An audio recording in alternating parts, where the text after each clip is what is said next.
Meu nome é Ana Jussara, sou a líder das Mulheres Guerreiras, aqui da Paz Torto de São Gonçalo. Fiquem agora com uma poderosa ministração. A proporção áurea é a base para a estrutura de folhas, corpos de animais e tem sido usada por grandes artistas e arquitetos ao longo da história. Sintonia fina do universo. As leis da física e da química estão ajustadas de forma tão pequena que, se qualquer valor fosse ligeiramente diferente, a vida no universo seria impossível. Gente, se a nossa gravidade ela tivesse uma pequena variação, nós não estaríamos aqui hoje, não é verdade? É perfeito demais. E aí, muitos cientistas hoje falam, tem realmente uma inteligência por trás disso tudo. É tudo muito perfeito. E se você é da área médica também, da área da medicina, enfermeiro ou médico, você vai ver que o corpo humano é de uma complexidade absurda. E se você é da área das emoções, ou psicólogo, ou psiquiatra, ou terapeuta, você sabe que a nossa psique é de uma complexidade incrível. Gente, isso não veio de uma explosão. Você tem que ter mais fé para acreditar que isso tudo veio de uma explosão do que veio de Deus. Concorda? Concorda? Porque há muita organização, há muita inteligência, há muita complexidade. Então, o que Romanos diz é que os seres humanos são indesculpáveis diante de Deus Criador por não reconhecerem que Ele é o Criador. Não está falando da pessoa de Jesus. Paulo não está falando aqui somente para a igreja, ele está falando para a humanidade inteira, na qual eu e você estamos inseridos. Ele está falando para todo mundo. Gente, existe uma inteligência que está acima de tudo e todos, e ele se chama Deus. Deus Pai. Então, ele está falando disso. A segunda coisa, e nós tem também um texto de Salmos, pode voltar um pouco, por favor, no Salmo 6. Obrigada. De 20 a 22. Trocaram, aí o salmista está falando para a igreja da época, está falando para os israelitas que hoje seríamos nós. Trocaram a glória deles pela imagem de um boi que come capim.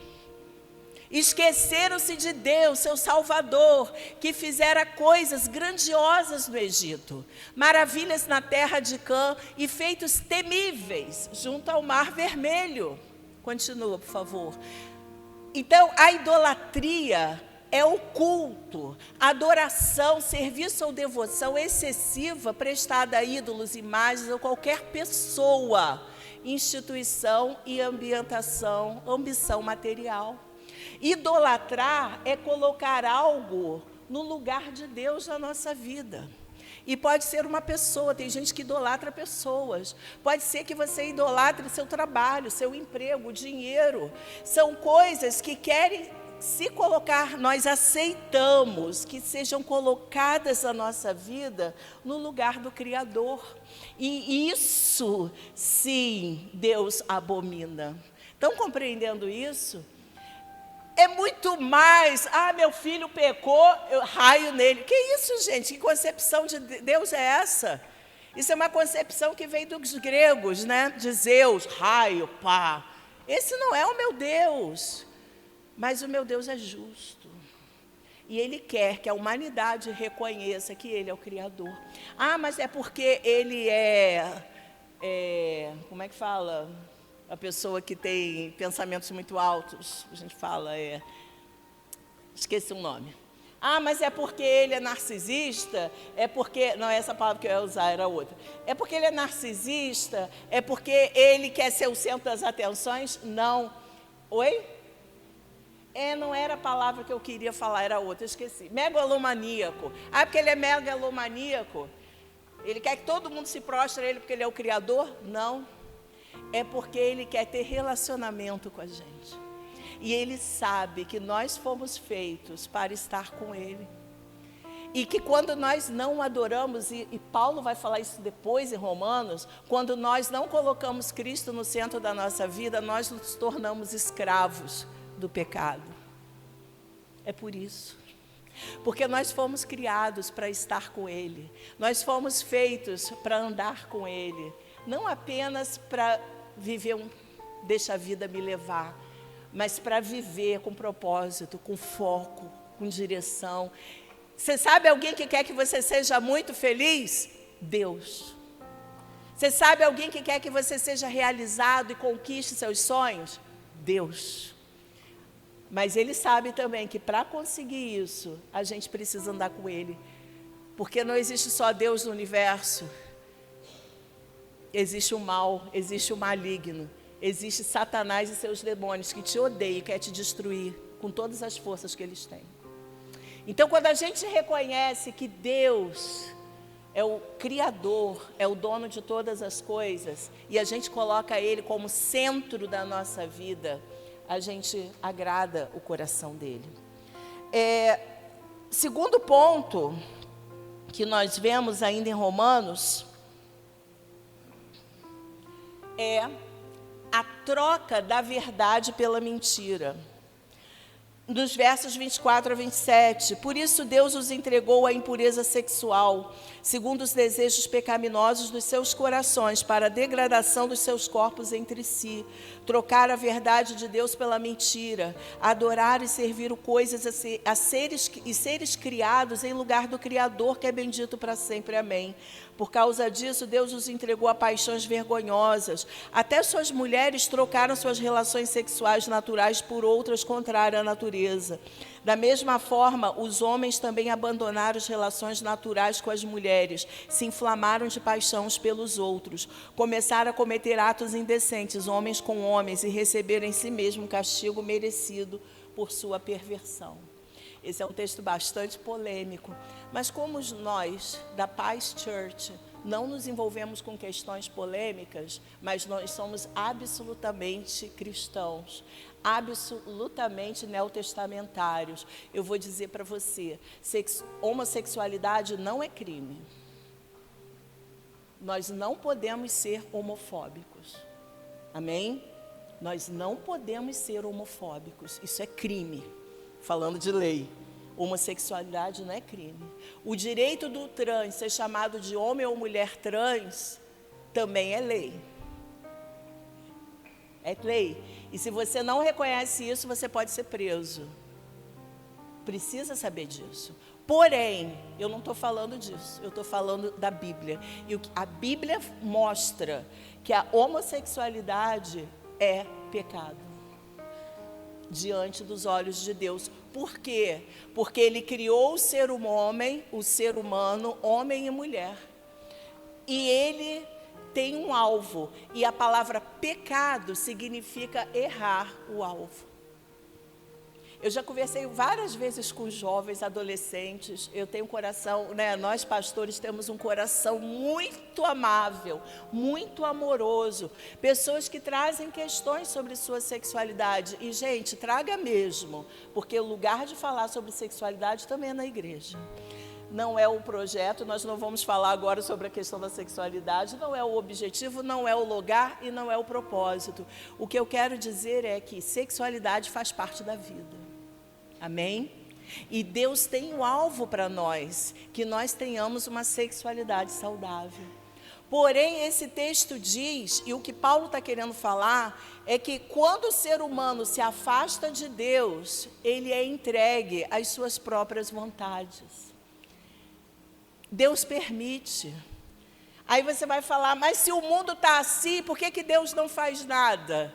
Porque Deus, Ele permite que as pessoas sigam os seus próprios caminhos e as suas escolhas. Deus é bom. Deus é bom. Ele permite. Porém, se você ler o Evangelho de Romanos, e a gente chama de Evangelho, você vai ver que para todas as nossas escolhas há consequências.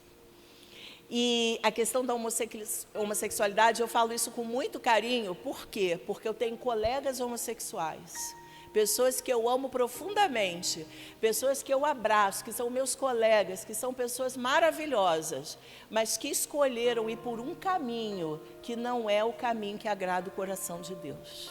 E isso eu não posso deixar de falar, porque é bíblico. Amém?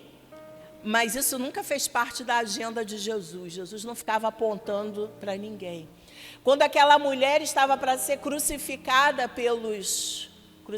apedrejada por aquelas pessoas, né, porque ela era uma prostituta, ou tinha agido com prostituição, a gente não sabe muito bem a história daquela mulher, a gente não sabe nada da história dela.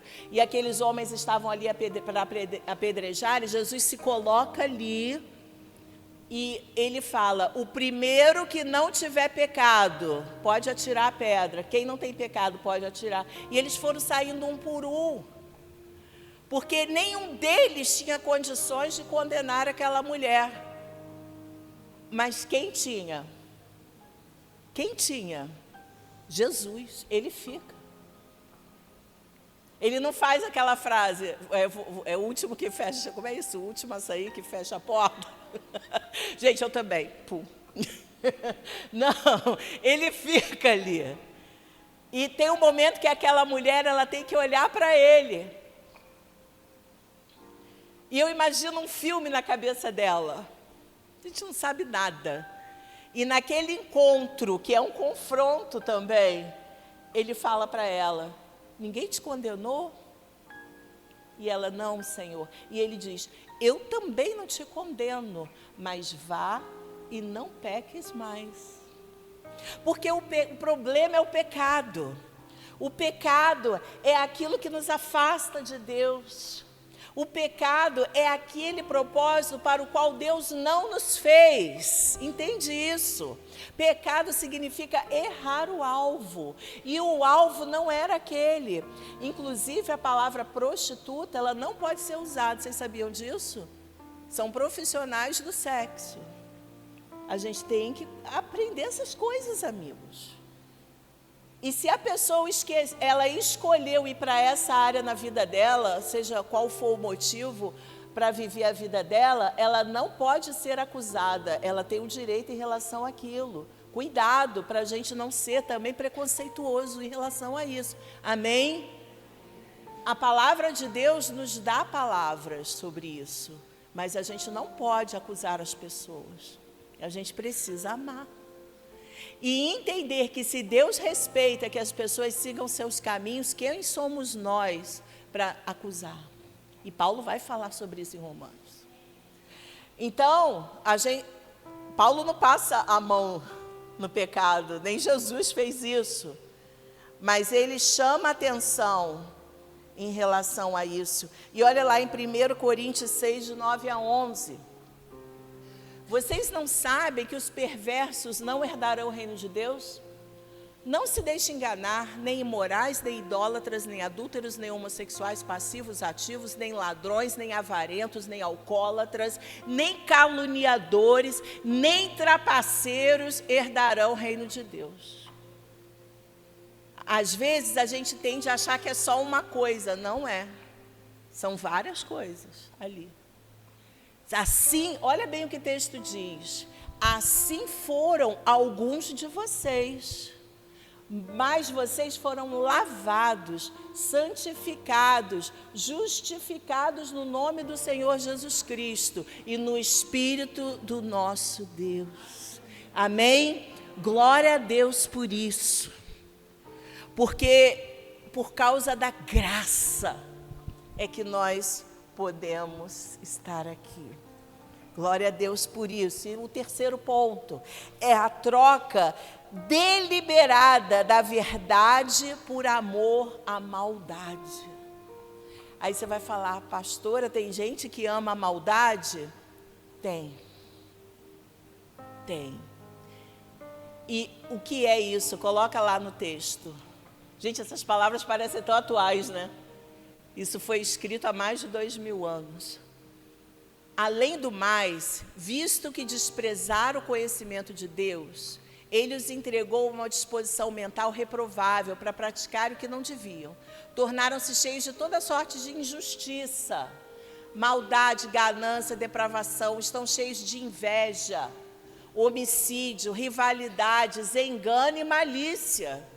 São bisbilhoteiros, olha só, vulgo, fofoqueiros, caluniadores, inimigos de Deus, insolentes, arrogantes, presunçosos, inventam maneiras de praticar o mal, desobedecem seus pais, são insensatos, desleais, sem amor pela família, implacáveis. Embora conheça o justo decreto de Deus de que as pessoas que praticam tais coisas merecem a morte, não somente continua a praticá-las, mas também aprovam aqueles que as praticam. E nessa época não tinha Instagram para botar o joinha lá. Sabia que quando você bota um joinha lá, você está concordando com aquilo que você está botando joinha? Cuidado. Vamos ser críticos ao que a gente põe o joinha. E se você pegar esse texto, você vai falar: eu não estava lá, mas eu estou aqui. Eu não estava naquilo, mas eu estou ali. O que Paulo está querendo dizer é que todos pecaram. Ele vai falar isso. Eu e você, toda a humanidade pecou e carece da glória de Deus. A ira de Deus é contra o pecado, entenda isso. Não existe pecadão, pecadinho, não existe errinho e errão. É claro que existem consequências diferentes para o pecado. Sim, quem pratica o homicídio vai para a cadeia também. Mas, de repente, você falou mal do seu vizinho, ele não te processou, porque ele pode te processar, tá? Cuidado, pode processar. Seu vizinho não te processou e você ficou livre. A medida é diferente, mas diante de Deus é errar o alvo, porque Deus não te fez para ser bisbilhoteiro, nem fofoqueiro, nem falar mal dos outros. Vai consertar essa língua. Vai pedir perdão a Deus, porque tem gente que tem uma língua tão ferina que dá a volta no quarteirão, o bairro todo conhece, a pessoa passa, dá até arrepio. Tem gente que quando entra num lugar contamina tanto que a alegria vai embora. Gente, em nome de Jesus, isso é pecado. É pecado, isso desagrada o coração de Deus. Então precisamos entender que a ira de Deus se manifesta contra tudo que vai contra a santidade dele. E aí eu falo: Jesus, estou ferrada, porque só em pensar eu já pequei. Porque Jesus falou isso para os fariseus.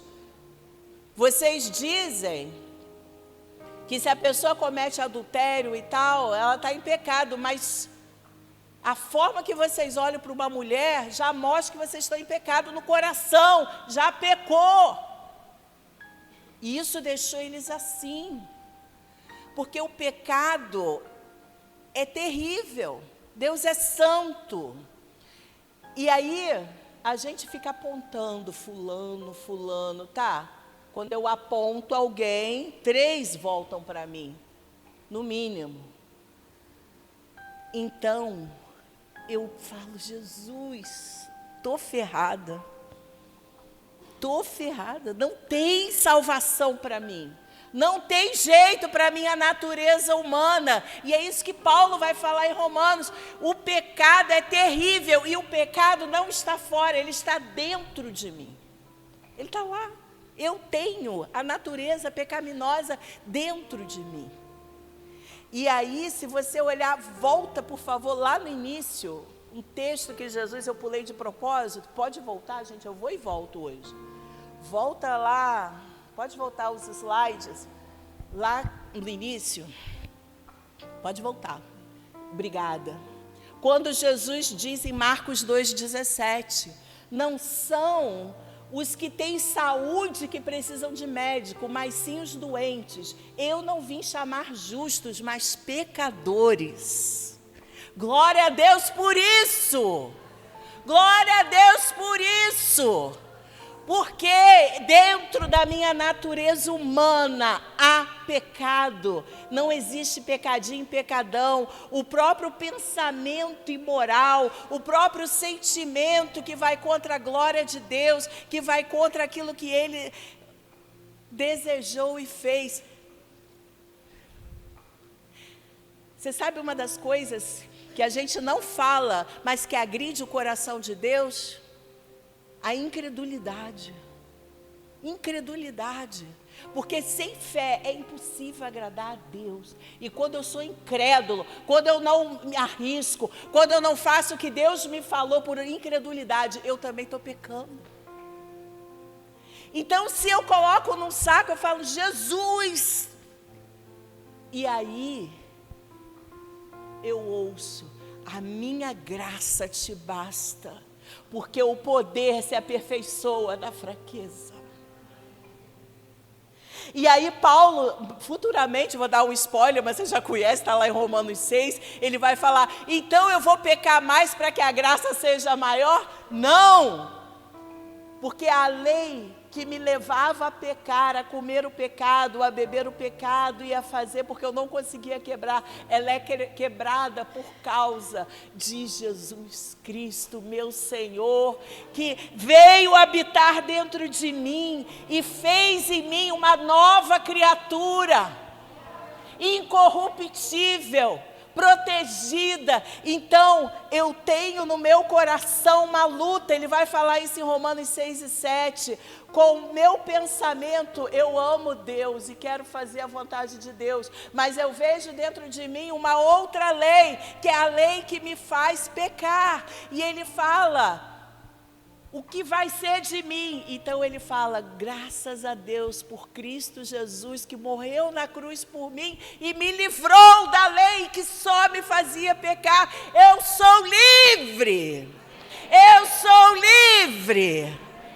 por causa de Jesus, que habita dentro de mim.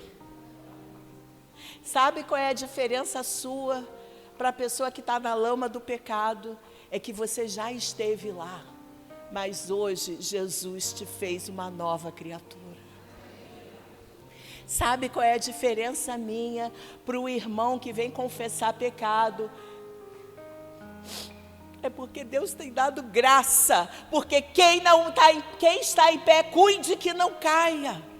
Quem sou eu para acusar? Quem sou eu para pensar mal do eleito de Deus? Daquele que foi comprado pelo sangue do Cordeiro.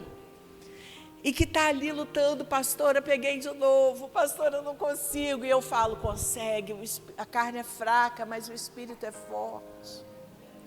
O Espírito Santo vai te fortalecer, meu irmão, procura ajuda, faz tratamento, confessa a Deus, mas talvez você precise de ajuda emocional, talvez você precise de tratamento, talvez você precise de aconselhamento profundo naquela sua área, mas tem solução sim. Amém? Amém? Isso mexe com a gente. Porque eu não sou melhor do que ninguém. Você não é melhor do que ninguém. Mas diante de Deus, um dia, todos nós estaremos face a face com Ele. E quando Ele olha para mim, Ele vai ver, eu vejo Jesus em você, Raquel. Eu quero isso. Eu vejo meu filho Jesus em você. Eu vejo Jesus em você. Porque quando Jesus morre naquela cruz, Ele nos substitui. Eu vou aprofundar isso depois, não vou falar agora. Você já sabe disso. Mas quando a gente vê isso teologicamente, essa substituição que Jesus fez, ela é fundamental. Ele morreu por mim porque eu realmente merecia morrer. Porque às vezes a gente acha, eu nunca matei, nunca roubei, nunca fiz nada, eu não merecia morrer. Merecia sim, por causa de tudo aquilo que eu te falei. Eu e você só merecíamos a morte.